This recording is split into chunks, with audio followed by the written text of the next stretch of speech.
আক্রমণ না করলে রাজনীতিতে টিকে থাকা যায় না, সবাই দেব হয় না।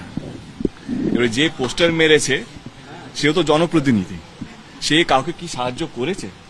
কাউকে এক মুঠো মুড়ি দিয়েছে এই বন্যার মধ্যে? উনি তো এখানকার জেতা বিধায়ক, উনি তো মানে হয় না কে, উনি তো এখানকারই মানুষ। আমার তো আরো 7টা কনস্টিটুয়েন্সি আছে, কথার কথা বলছি। দেখো, মানুষকে যে সেবা করে তাকে আক্রমণ করতে হয় না। এখন রাজনীতিতে থাকতে গেলে আক্রমণ না করলে আপনার নাম আসবে না, কাজ করলে তো কেউ চিনতে পারে না, কেউ জানতে পারে না। আমার মনে হয় আমার কাউকে কিছু বলার নেই। এই পোস্টার রাজনীতি, আমি যবে থেকে রাজনীতিতে আছি বা ঘাটালে এসেছি, সেই এইভাবে ওরা আমাকে সম্মান জানায়, দাদা এসছেন, দাদার জন্য একটু পোস্টার লাগাই। এটা এমন একটা ক্রাইসিস, এখানে রাজনীতি করে লাভটা কার?